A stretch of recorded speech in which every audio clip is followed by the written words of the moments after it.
All right. Okay, so I see the ticker. All right, cool. So we live. We live. What's up, people? November 9th, Conscious Approach live streams. Um, JV wins. Boy Dogon SS is in the building. Um, have some fun talking about some topics that trended over the last week. We're going to start off with an interesting clip from a good buddy in the entertainment industry, Nick Cannon. So Nick Cannon is a guy, Nick Cannon is like, for me, he's somebody whose brand of entertainment isn't necessarily something that I personally enjoy, but very much like Kevin Hart, I very much appreciate Nick Cannon's work ethic. And I think that his work ethic and his body of work throughout the course of his career should accord him um, I guess, leeway whenever he gets embroiled in controversy. If you remember, last year Nick Cannon got into some hot water because he expressed comments that people perceived to be anti-Semitic, and he ended up getting fired by CBS Viacom, and there was a hugabaloo over the Wild 'N Out show and all of his different, entertainment ventures. And I thought a lot of it was heavy-handed because people were acting like he had this history of being this racist, not racist, but this anti-Semitic, kind of hateful person, when really he just said something that wasn't true. Not to say that the comments were not ignorant, but he had no historical body of work throughout his career to suggest that this is in his heart. Yet people disregarded that and wanted to see him burned at the stake. I thought it was heavy-handed, but such is life in 2021. So the reason why we were going to talk about Nick Cannon tonight is because there was a funny clip in which he responded to a Twitter post from hip-hop star Saweetie. Saweetie is a female rapper who tweeted that she wanted to have a baby or she needed babies or something like that. And Nick Cannon responded in a funny kind of joking way, suggesting that he might be able to help her out with that. The reason why that trended, I guess, is because Nick Cannon has sort of at this point, famously or infamously, depending on how you look at it, become the poster child for like having a bunch of babies out of wedlock. And, as it stands, Nick Cannon is a guy who has 7 kids by 4 different women. And not only does he have 7 kids by 4 different women, he has 7 kids by 4 different women pretty much close together. So it's like, he was getting these chicks pregnant around the same, not literally the next day, not a day apart, but around the same period of time, within a year of each other. And he has, publicly talked about his attitudes towards traditional relationships and marriage and monogamy. To use his words, he believes that marriage and only having children and being with one woman is an outdated, quote, Eurocentric concept. These are the words that he's used. I'm not putting words in his mouth. He said this. He said that, in his opinion, monogamous relationships, marriage, only having children with one woman is outdated and Eurocentric. I don't know exactly what Eurocentric means. I guess he's suggesting that it's like rooted in like puritanical values, and puritanical values are outdated, and we shouldn't really be living by those in the modern day. I'm guessing. I'm speculating that that's what he means. But nevertheless, he's famously talked about how he has absolutely no issues whatsoever with fathering as many children by as many different women as possible. Although he currently is on a celibacy cleanse. So as of this moment, he is celibate for the express purposes of not having any more children for the immediate future. Not because he is trying to reevaluate his life or anything. He's just trying to cool it on having babies because, if he has relations, then he's going to get somebody pregnant. So, I mean, that's the way he lives his life. So he's fully embraced this idea of, and he's said publicly that he wants to have 10 to 12 children. And, if he's not into monogamy or relationships, then it obviously stands to reason that he has 3 to 5 more kids to go by more women than just the women he's already had kids with. So but nevertheless, we'll go ahead and we'll go ahead and play this clip uh, of what Nick Cannon said in relation to his response to Saweetie. Uh, so here it is right here. I guess I was all over the shade room this weekend. Again, I think I'm very misunderstood. All I'm saying, Saweetie tweeted, "I want some babies," and I just replied with some emojis. But of course, I caught heat for the tweet. They was coming for me like crazy. One tweet said, "The celibacy clock is ticking." Still holding on to it. Somebody else tweeted, "Here comes fertile myrtle."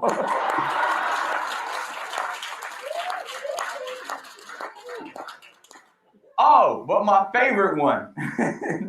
This was the last one. It says, "Sweetie, girl, run. Have you seen what he names his kids?"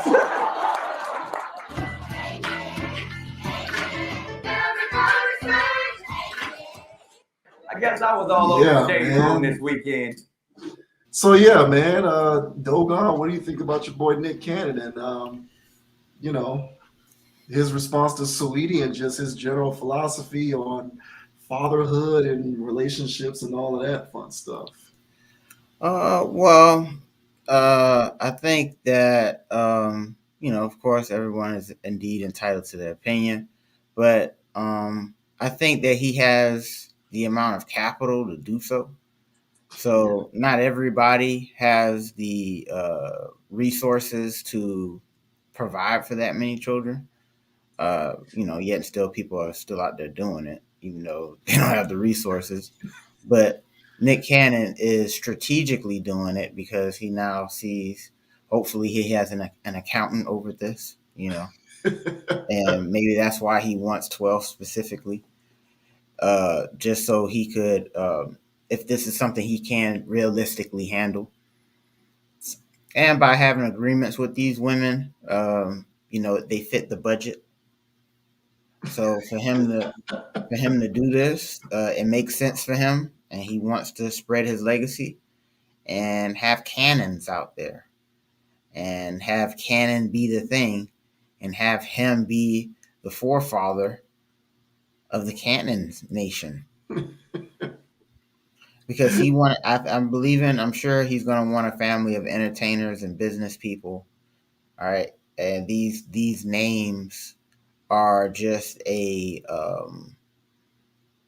prereq, if you will, or a prequel to what's going to be the future for these kids. Because if he has anything to say with it, they're going to be maybe not necessarily entertainers, but they're going to be involved somehow, some way in the shaping of society culturally.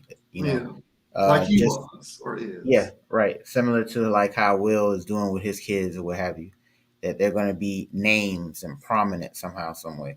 So, but I think that he's entitled to do it. I think it's pretty cool, to be honest. I feel like it's admirable. A lot of people out there giving him heat about it. I think it's pretty cool. So it's a hell of a flex. Is he getting heat? It's a hell of a flex. And especially if it's budgeted out. So if this is all budgeted out, why not? Shoot your shot. If you want to be a part of the clan, join in. Sign on the dotted line. You'll get this much a month. The kids will get this much, so on and so forth. So I like it, honestly. To be honest with you, I feel like it does need to be adopted more. This mentality. Call me whatever. I don't know what to call those people. Well, you're a polygamist. You're this. Look, man. In today's modern like monogamy stuff, in today's modern world, the way people are operating, I really can't see it realistically happening that way anymore. People are just too hot in the pants nowadays, man. You know what I'm saying? They just can't keep it to themselves. Everybody got to do something. And so monogamy is just pretty much it's outdated. It's outdated. It's obsolete. And so I think what Nick Cannon was talking about with his Eurocentric comments, from him being part of the woke community, right?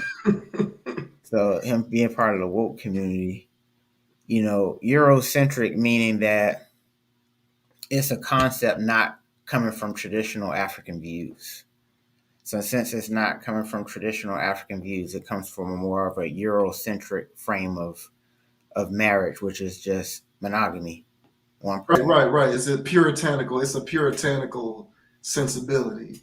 Mm-hmm. Man, woman, children, household, blah, blah, blah. It's the tenet upon which the American dream was constructed of, husband and wife, 2.5 kids, a dog, and a white picket fence, essentially. Which no one lives like that anymore.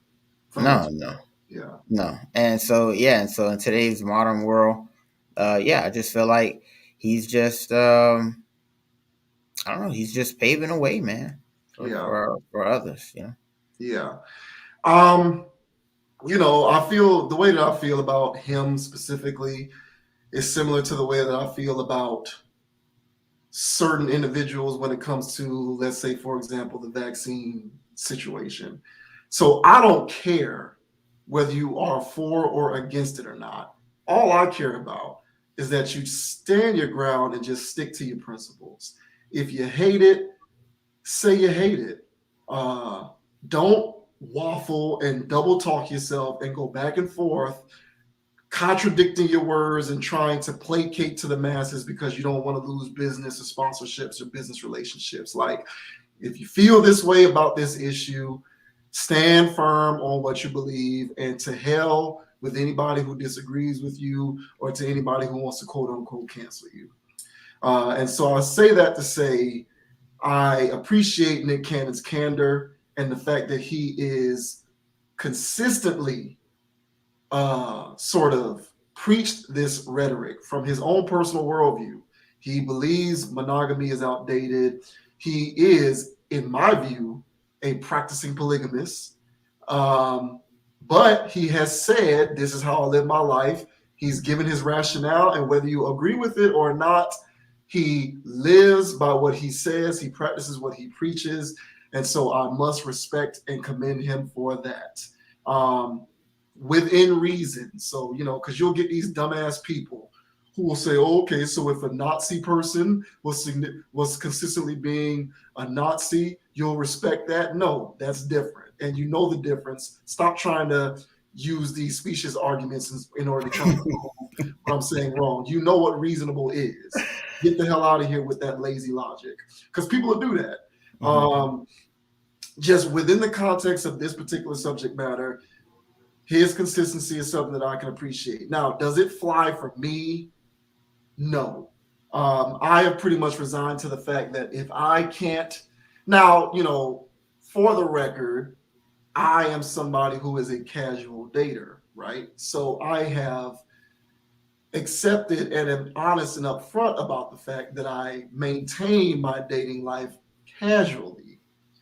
But come the day that I do decide to elevate from casual to more serious, my goal is to do so in the hopes that I can be one of the last few dudes out here who can find somebody and call me crazy that I find physically attractive, who is not of the world, that I can, maintain some kind of monogamous situation with. However, if I do not find that, I am certainly not going to force a square peg into a round hole.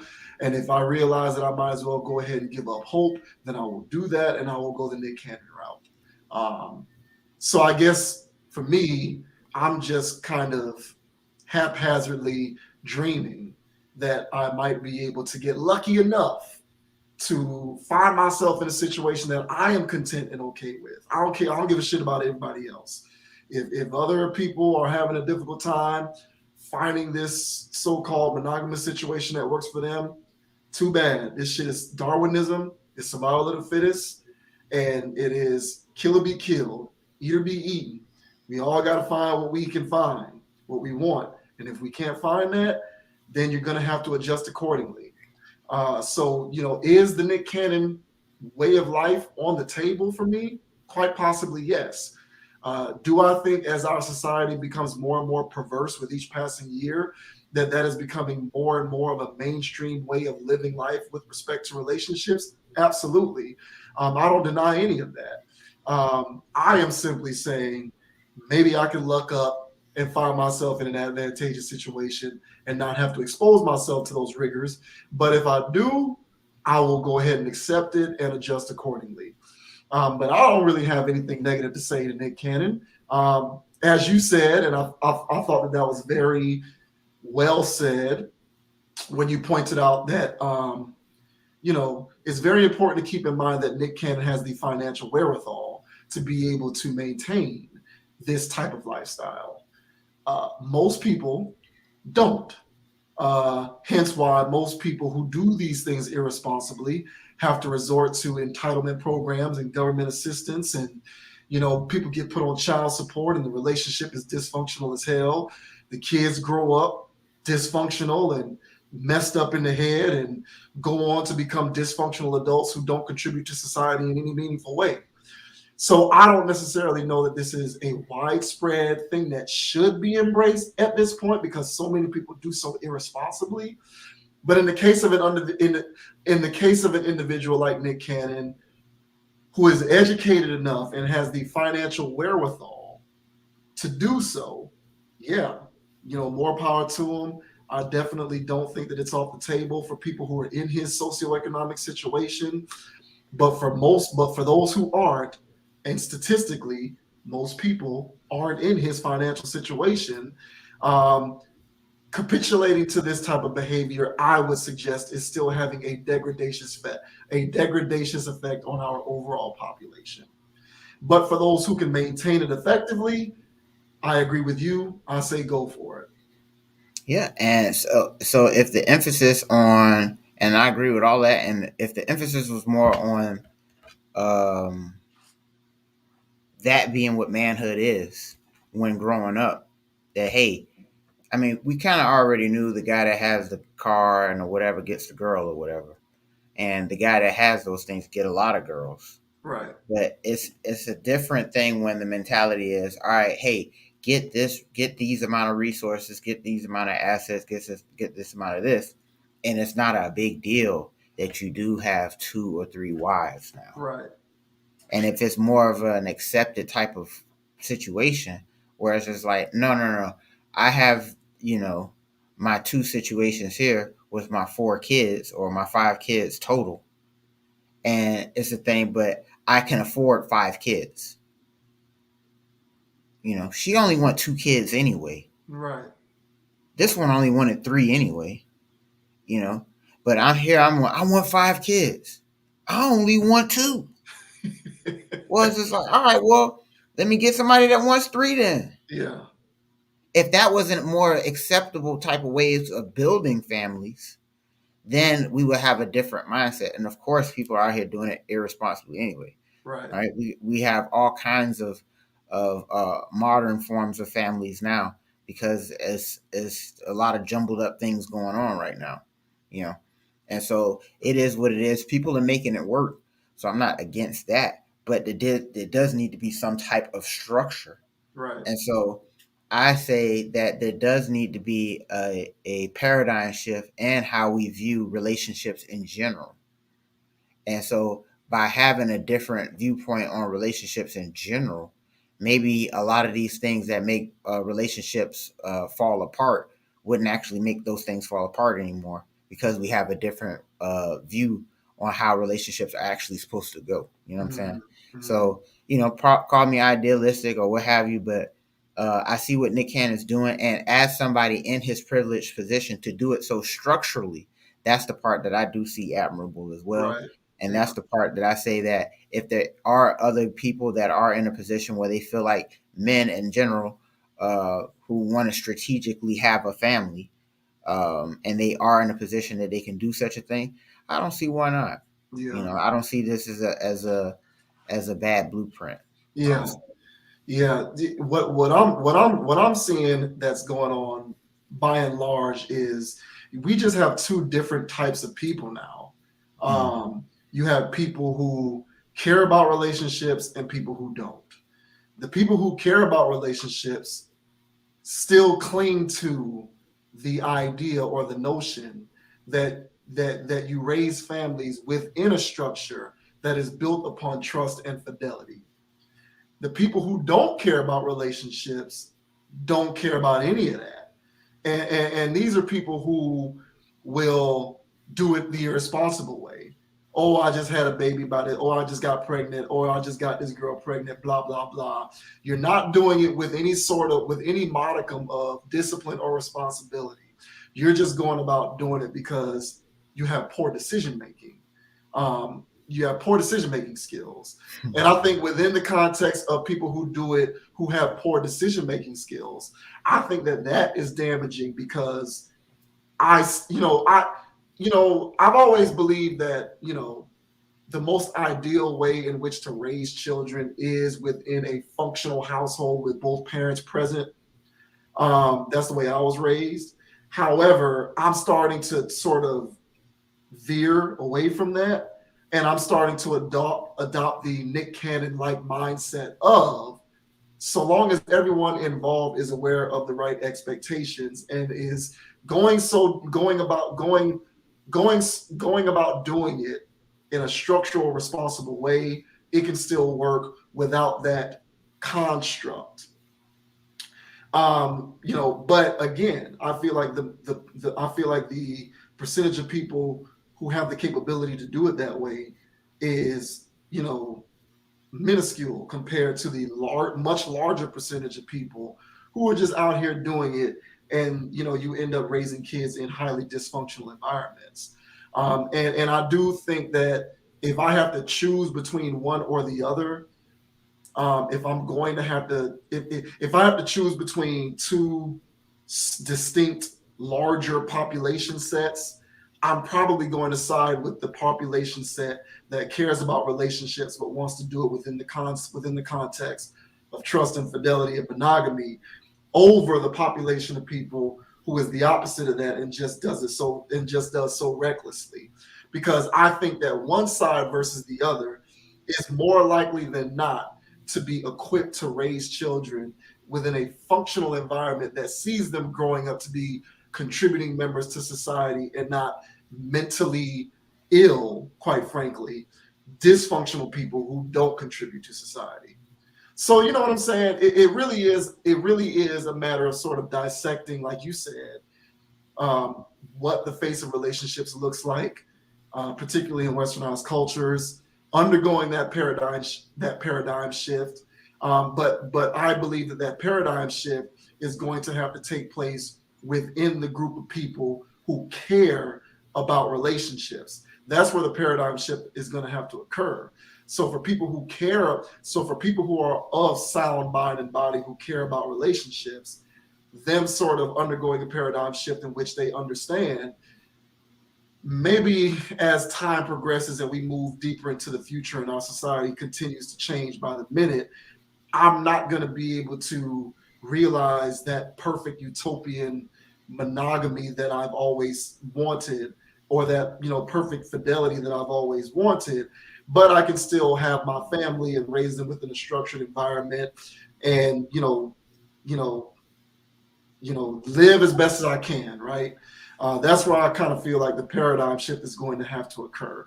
But I do think that there needs to be less tolerance, or less room rather, for that irresponsible side of this notion of just carelessly having kids all crazy when you don't have the financial capability to do it within a structured context, or don't have the mental fortitude, the brains really, quite frankly, to make it work in the best possible way.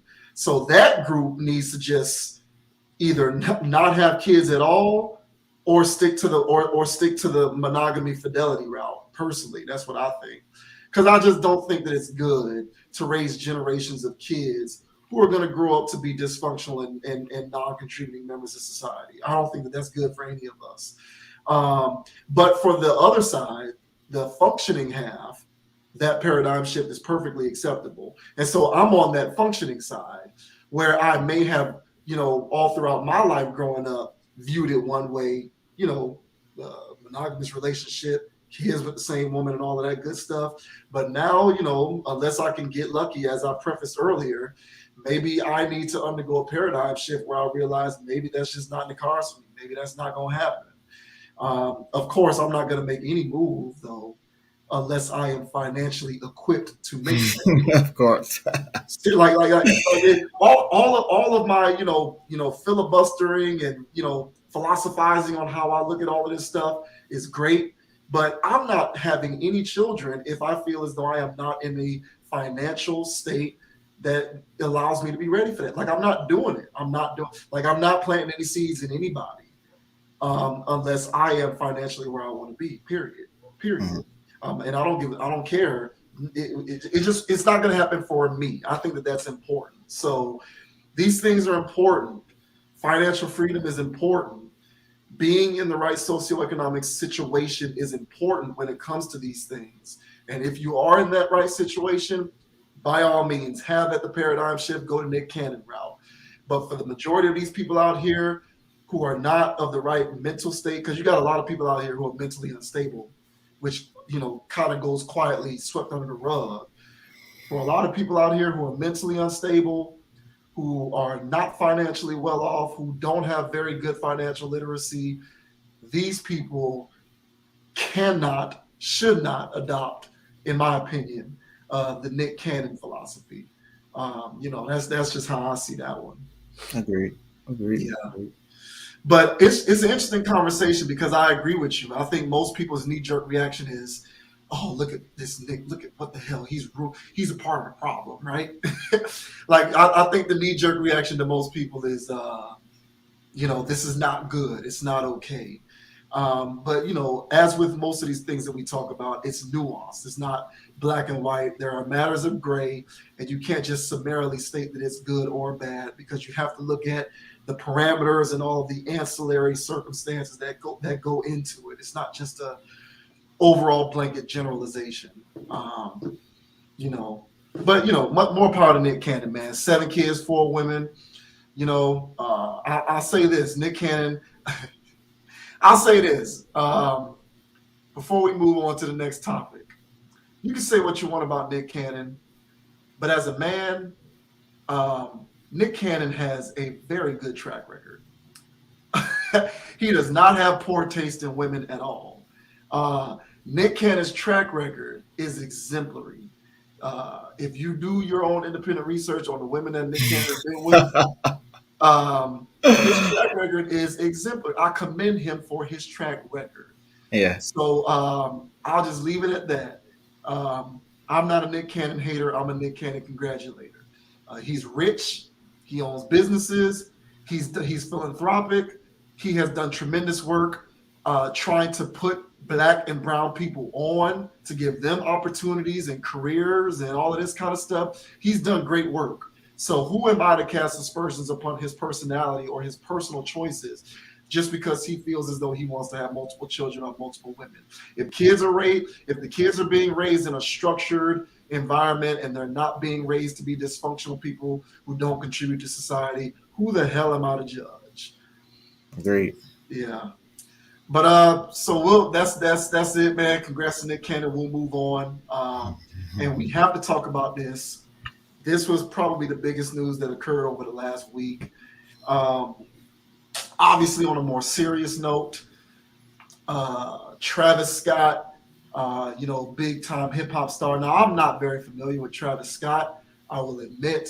I know a lot of the songs that have come on the radio, But me personally, I am not into new rappers. I am not into these younger guys. I don't understand what they are saying half the time. I don't know what their music is about. I don't know what their songs are about.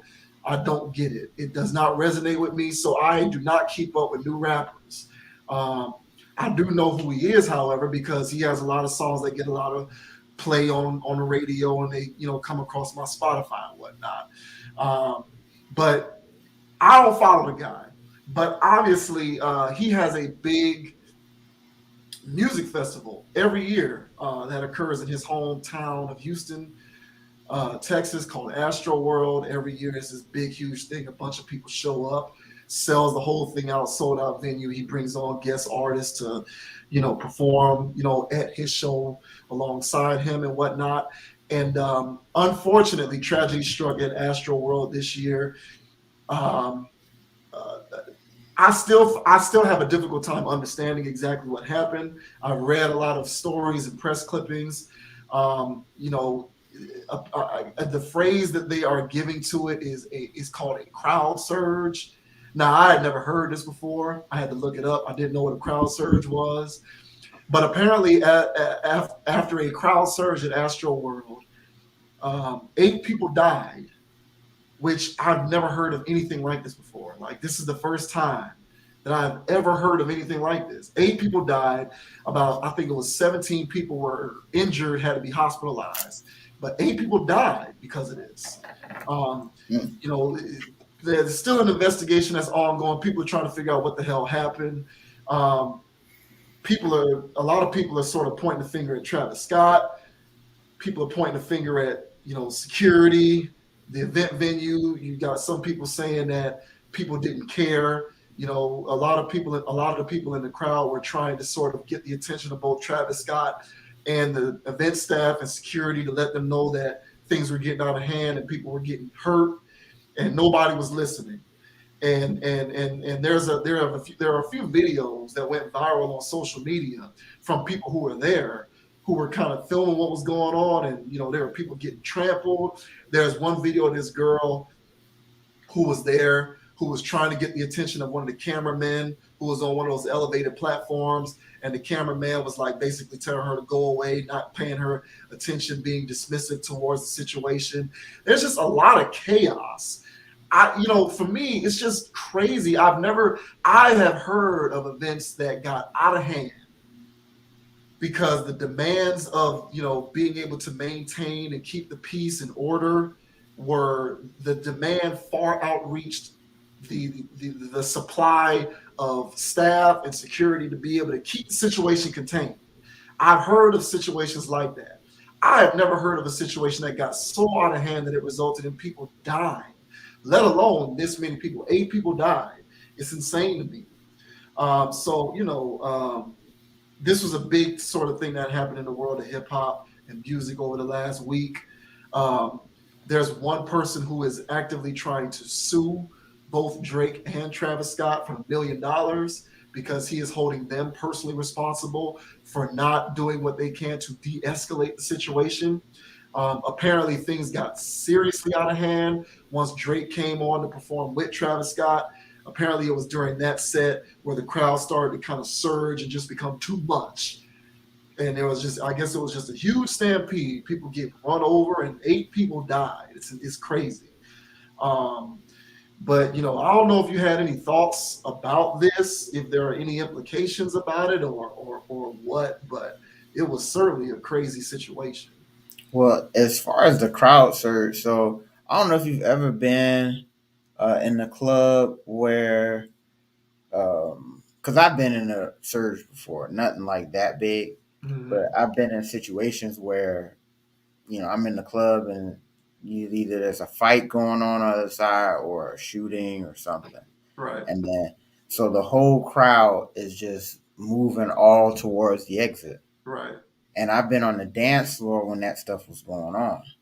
And so when, I'm realizing what's happening, I'm also trying to move, but the crowd is so thick and it's so condensed that nobody can really move. It's just like a herd moving. Mm-hmm. And if you don't get the right type of footing, because everybody's just, marching, moving oh Right. snap, everybody just marching, moving. Right. And then as soon as somebody like loses, like as soon as you lose your footing, you're going to be underneath the crowd at that point. Right. I've stepped on people in those situations, not on purpose. Right. I'm Right. doing my little step, and I'm Right. stepping on. Oh snap! There's a person down there. Right. So if this is a crowd of all of these people and they overpack the venue or the area or whatever, and all those people start rushing it, that mass index or whatever you want to call it that's moving, you cannot stop that. Right. And that was just in a club. I can't Right. imagine a whole festival of people. Yeah, they said it was 50,000 people.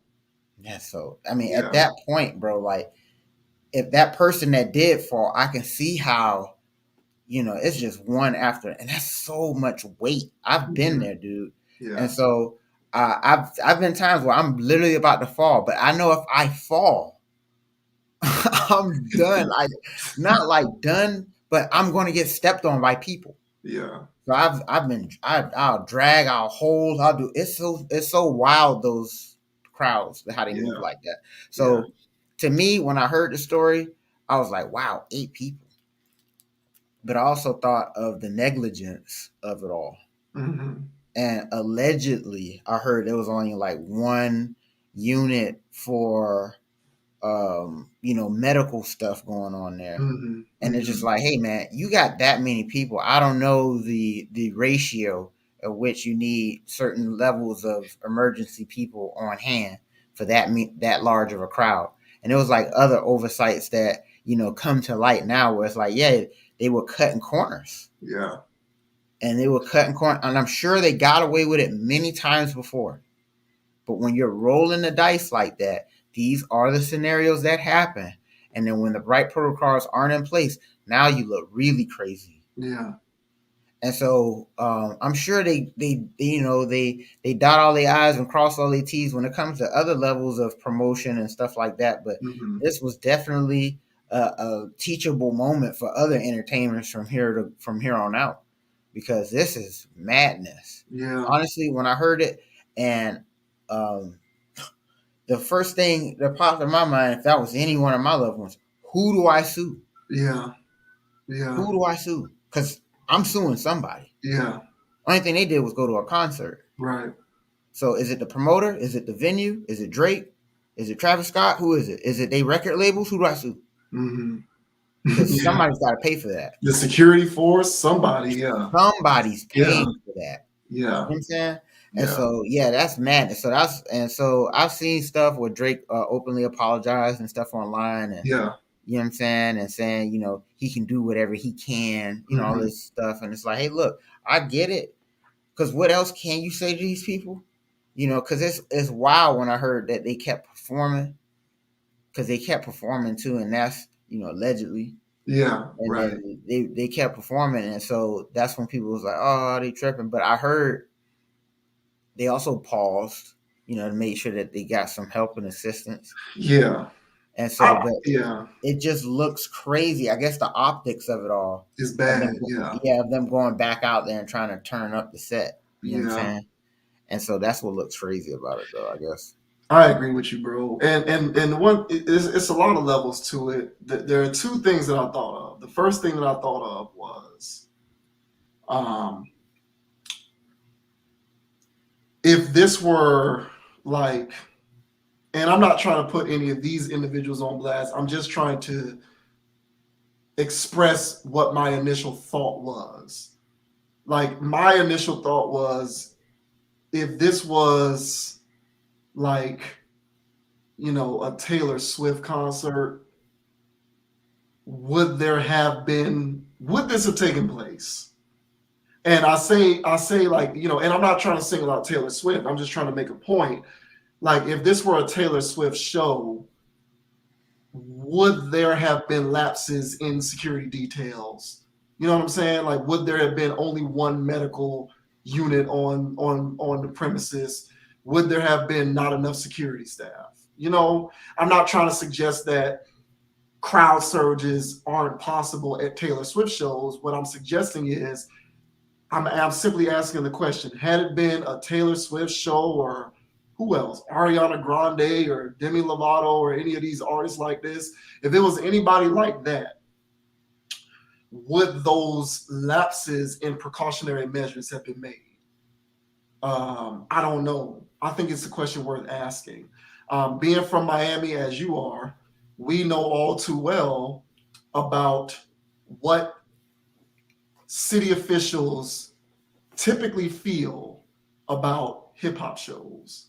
Um, in most major cities, um, the going narrative is that when it comes to hip hop shows, which draw largely urban crowds, city officials are less inclined to prioritize the protection and welfare of the people who go, because there is a general sense that there is a lack of care for the people who come from those communities. Again, this is speculation on my part. I'm not saying this is what went into it. I'm simply asking the question because I just have to wonder. Again, I brought up Miami, being from Miami. We know all about how Memorial Day weekend is, or how it used to be rather. The Memorial Day event in Miami draws a crowd that is demographically probably similar to the type of crowd that Astroworld draws. And in Miami during that weekend, it has gotten to a point where it is either complete and utter chaos or it's a militarized zone where you can't get in or out, and the law enforcement is on the grounds overcompensating for any potential situations, and they're kind of on a rush. They're sort of belligerent. They're keeping the peace in a more aggressive fashion, if that makes sense.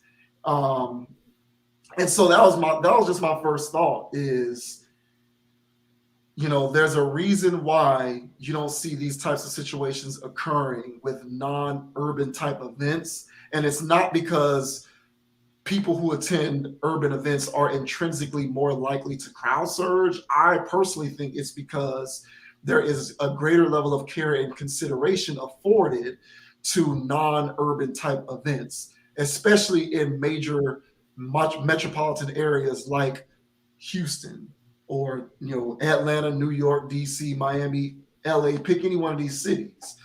The second thing that I thought of was,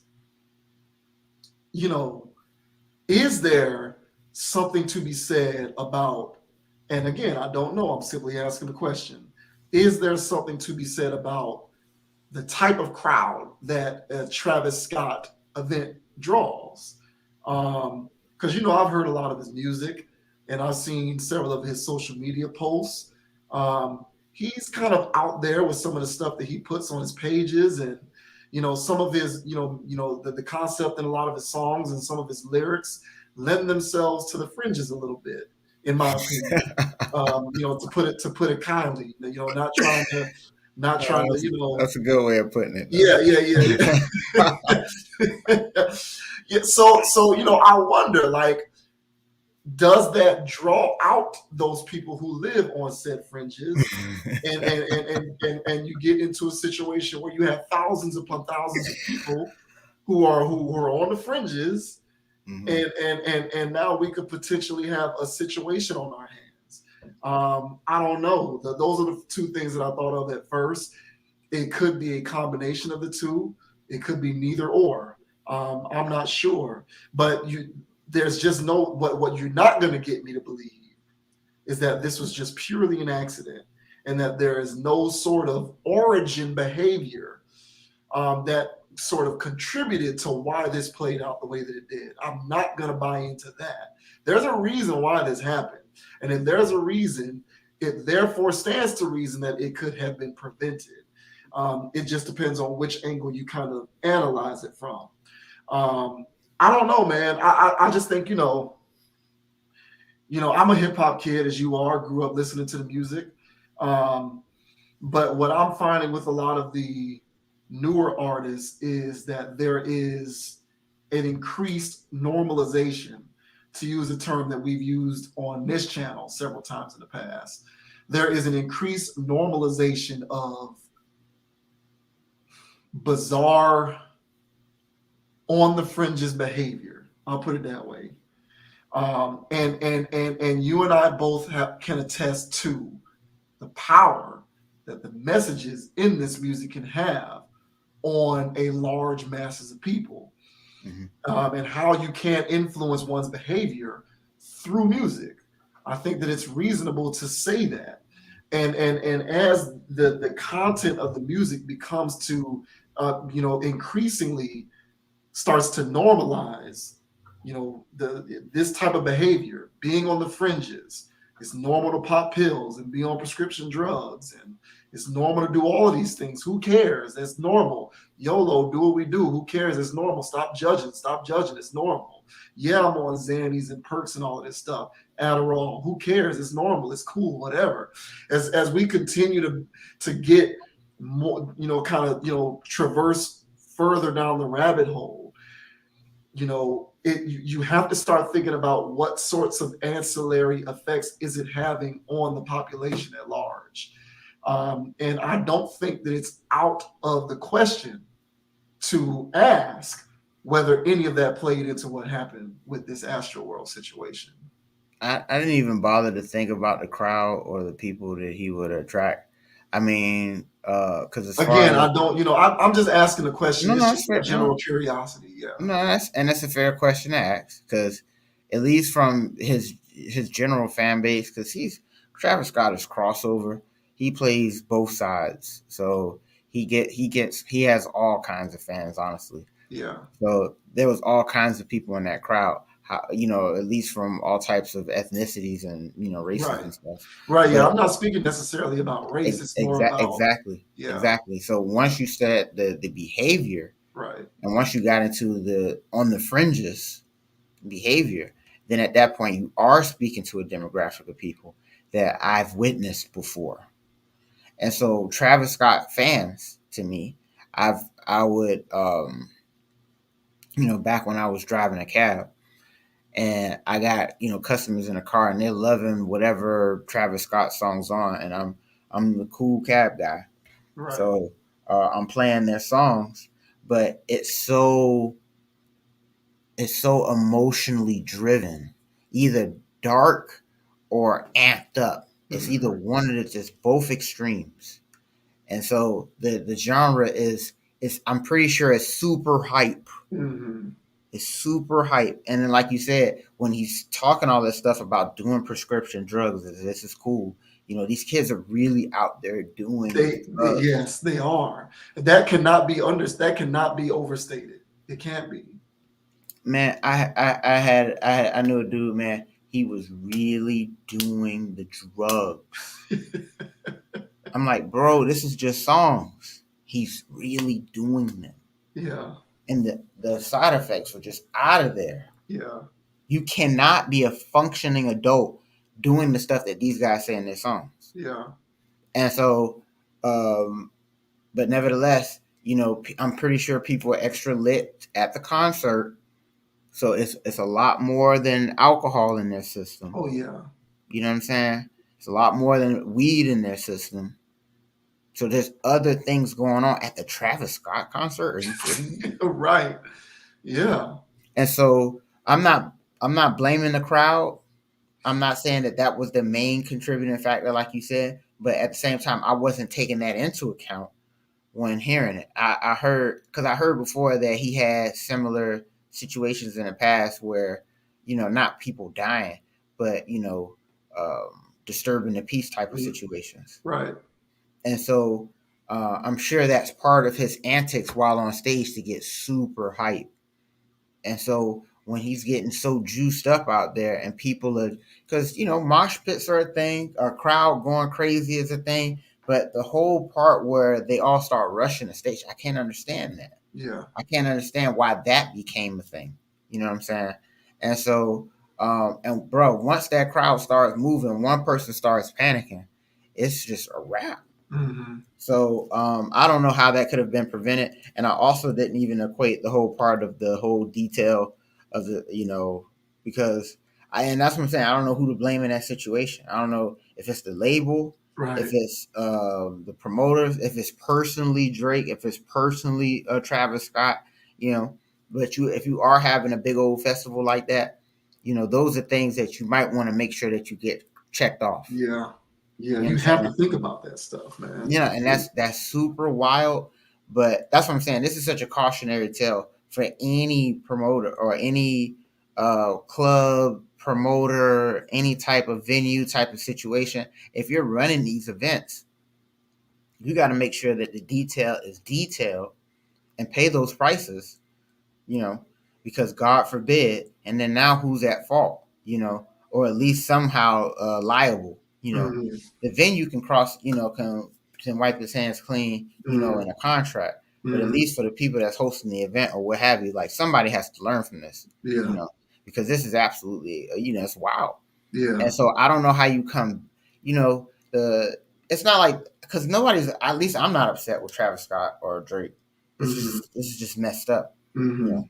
Mm-hmm. But I don't know personally as a performer, I don't know how you can make sure that you're performing and making sure that, from these guys, from their standpoint, how do I make sure that something like that never happens again? Yeah. How can I never be at fault? Yeah. Because I didn't know, but when these rappers and stuff like that be getting sued and stuff, it be from shows and stuff, Mm-hmm. and people be suing from the shows, and Mm-hmm. they be having to pay money, and it's big money, Yeah. because you're Travis Scott, you know. So I can only imagine a death. Yeah. That's why I said this is big time. 8 people, Mm-hmm. Yeah. man. I don't know how they're gonna pay that. I mean, I Yeah. know there is ways, but it's still wild to me. Yeah. So yeah, dude. Yeah, I know. I don't think it was one. I don't think it was one factor in particular. I just think that it was a confluence of events that sort of led to this explosion. Yeah, And me just kind of looking at the behavioral angle of it all, and just knowing how people think and knowing, just looking at past situations. Like, I think it was the combination of all of those contributing factors sort of coming together, and it just resulted in the worst possible way that it could have resulted. Because when I first learned about it on Saturday, Mhm. and I'm leaving the gym, I get in the car, and Sirius XM, I was listening to the Hollywood Shuffle, DJ Who Kid, and it was the PSA that they made. Our thoughts and prayers go out to the victims of the Astroworld tragedy. First thing that popped into my head, oh man, somebody was shooting. The first thing that popped into my head was there was a mass shooter. That a mass shooter got out there and killed a bunch of people. I was like, oh my God, here we go again. And so I looked it up online, and it was like crowd surge. And so, that type of incident lends itself to, you know, um, a dereliction of duty, and it's a kind of like I believe that there's a dereliction of duty on the part of the venue, security, medical staff, whomever, and there's also something going on with the crowd, people in the crowd. Um, I do think that the least amount of culpability goes to the performers. Um, I'm not looking at Travis Scott saying it's his fault. Definitely not looking at Drake saying it's his fault. It is up to event staff to manage that situation, and it is up to the event. It is up to the planners and the promoters to ensure that there is enough security and event staff on hand to be able to manage the crowd that is not on the performer. And it's unfortunate that the performer is being dragged through this. Now, mind you, I say that having said what I said about Travis Scott and his music. I think Travis Scott and the way that he puts his music together has something to do with influencing the crowd to behave in a certain kind of way. But again, music has always done, like, that's nothing new when it comes to music. Music has always done that. So at that point, that's the control. What are the variables? And the variables are event staff, security, and just overall city officials, in my opinion, because I think that this boils down to the city of Houston too. There was something that happened, or didn't happen rather, where it was just like, Astroworld, whatever. Leave those people out there to their own devices. And, hopefully the right people get the message and nothing like this ever happens again. Mm-hmm.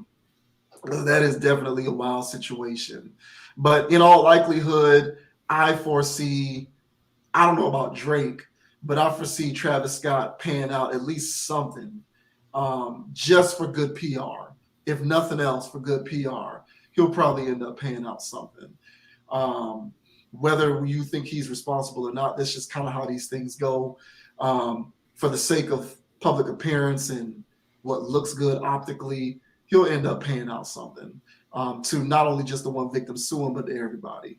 I think is what's going to end up happening, because it is his show. So unfortunately, because his name is on it, he sort of gets stuck with it from like a media relations standpoint, which is unfair, but unfortunately the way things go in America. Mm-hmm. But I don't know. That's a wild situation, man. But I feel you. I've been around people who get on that Travis Scott stuff. I've been out, people who I know, I've given them rides. I never drove a cab like you did, but I've given people rides home. And they'll get on. I'm a generous guy, so I'll let people get on my aux cord, and they'll get on there, and they'll get on my aux cord, and they'll play Travis Scott, and just the music is just, like you said, emotionally charged, and it's either very dark or very amped up. And I know some of these people, and they live on the fringes. They live on the fringes, man. They live on the fringes, and I can't be around people like that for extended periods of time. I just can't deal with that kind of energy in my cipher. But I can only imagine what thousands of people who are living by that code in a concentrated area can do if you don't, adequately prepare for that. Yeah. You gotta adequately prepare for that. Mm-hmm. So I don't know. That's crazy, man. But hopefully, I just hope that it doesn't mean that there's no more Astroworld ever. Like they just permanently do away with the event. Kind of like what they did with Freaknik in Atlanta, where they just said never again. We'll never do this again. And there was another event that happened in New York. What was it? Damn it. What's the name of that famous concert from the 60s with Jimi Hendrix and all of them people? Oh my God, I should know this. Was that Lollapalooza? That wasn't Lollapalooza. No. It goes way back. Oh my God, I can't believe I'm not remembering. It's like the most famous rock concert in history. It was from the 60s. It had all of them people in it. Janis Joplin. Woodstock. There you go. Woodstock. Oh, yeah. Woodstock. Like they tried to revive Woodstock in New York, I think in 1999. And it was the most chaotic. People died. Women got raped, sexually assaulted. Yeah, people were tearing shit up, making big bonfires, destroying personal property. It was a mess. And it was a mess for a lot of the same reasons. I think HBO did a documentary about it, bro. If you look it up, I forget the name of it, but HBO not too long ago did a documentary about Woodstock 1999. And it's 2 hours of just my jaw was just on the floor. Like, I cannot believe that this actually was happening in modern times. Yeah, bro, it was like 1999. And like some of the people who performed there were like Kid Rock back in his heyday, and Limp Bizkit, Metallica, all of these rock bands and stuff. And it just degenerated into an all-out nightmare. It was insane. And so that was a one and done. They were like, never again. We're not bringing this back. And I think that there were attempts to bring it back afterward, but the attempts were unsuccessful. So I get what you're saying, because there's one thing to have a festival, and there's one thing to have a festival where everybody has a preconceived notion to be extra charged up. Yeah. And then once you get that energy all in one space, who knows what can happen? It's combustible. It is combustible. That is a very good point. Yeah, Because I'm looking at these pictures right now of Woodstock 90. I remember it, and I remember it being chaotic. But me looking at these images now, there's no reason for this behavior. it's crazy. It's crazy. And if you watch the documentary that HBO did, you know, they dissect the societal implications, and they talk about, you know, what the political climate of the country during the time and all of that kind of stuff is good. But there was an overarching theme of not adequately preparing for all possible, um, you know, results, not preparing for all possible events, you know, for all possible occurrences. You got to have enough people on hand, man. You got to take this stuff seriously. You need security all over the place. You need event staff everywhere. You can't, like, you know, you have to be able to adequately prepare for that. You do. And when you can't, when you don't, that's what you get. You get chaos. Man, that's And that's what wild. that reminded me of. Now, Woodstock 99 was far worse. Not to minimize what happened with Astroworld, but what happened with Woodstock 99 was it was a national embarrassment. That's Mm. how bad that was. Like, it was awful. Like, I strongly encourage anybody watching this video to take a look at that documentary if you're into music and documentaries. It was insane. I haven't had my jaw on the floor watching a documentary like that since I watched Cocaine Cowboys. That's how crazy it was. Um, but yeah, that's what it reminded me of. It's just insane. You just got to be able to prepare for that, you know. But you know, be that as it may, man. You know, certainly hope that some positive comes out of this, and I certainly, you know, send my condolences to all those, you know, who were negatively affected by what took place. There's just no place for that, you know. And I don't know, man. I just think our society just continues to get more and more perverse by the day. You know, things are scary. You know, um, that's pretty much all I got, bro. But it's just a lot of craziness going on. Yeah, it's wild stuff, man. Different times, bro. But just maintaining a level head in the midst of all of this chaos, bro. Because today's topics, at least what we, what I'm saying, cover, and generally all the other topics that we do cover, you know, these are situations where, like how we said before, man, if people were just more in a chill, relaxed state, um, in a place in their minds, and what I'm saying, where they're not so anxious, they're not so worked up about the world around them anymore. Right. They wouldn't be in some of these scenarios that they're in. And so yeah, bro, like, especially for the last one, man, just um my takeaway here, man, is just vibe it out. Not living on the fringes. If you're living, because living on the fringes, man, I've been there. All right, not on massive extremes, but I've lived on the fringes before, and it's a wild lifestyle, man. It's not cool. It's not clean. So I prefer being a square. I prefer being a square. And one thing about it, and let me just go ahead and say this real quick to clean up the square thing, and because this whole thing in masonry and stuff, they say, oh yeah, be on your square, be on your square. And so being on your square means it's somebody that's, about their business, on their duty, about their word, you know, um, firm, they're on their square. And so whenever you're doing business, you want to make sure the person's doing it square. Yeah. That's why they're square business, Right. and that means you're doing it right. And then so there's always the cool guys. Oh, hey man. Oh yeah, let's go do this. Let's go riff raff. And then you go, nah, I don't want to go riff raff. Like, I don't want to get into that. And then the first thing they do is they call you a square, Yeah. as if it's an insult. Right. And so the whole thing is, it's not. I'd rather be a square.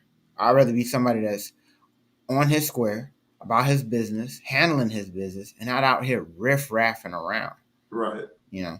And so you get yourself into trouble, in this life by being so extra, by being out there, like needing some validation from the world around you. Yeah. You know, and so having a more relaxed state and having a more chill state, it'll definitely help alleviate, a lot of the woes that, because it's not going to prevent you from having life challenges, because life challenges come to everybody. Yeah. But at the same time, when you have more even keel about things, you won't be so fringy with your behavior, and it won't drive you as mad. I'll say it like that, pretty much. Yeah. You know what I'm saying? Yeah. Mhm. I hear that, man.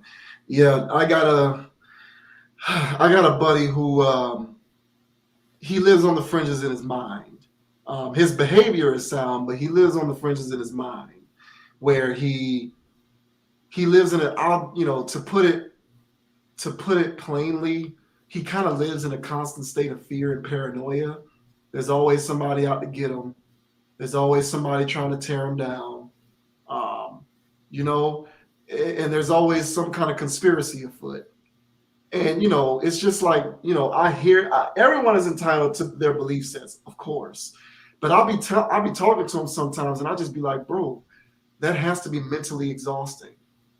It has to be mentally exhausting to constantly wear that on your spirit 24/7. You must be tired. Like, you know what I'm saying? Like, I'm exhausted dealing with my own problems with the, and dealing with, navigating the real world. And you're trying to navigate the real world and try to navigate this, mystical, you're trying to dodge these mystical forces that are out to get you. And everything is always, not what it seems, and you don't trust or listen to people. You don't trust math and science and medicine and history and doctors. Everything for you is a giant cloud of suspicion. And it's just like, man, I hear you, but that has to be exhausting. It really does. It has to be very mentally taxing.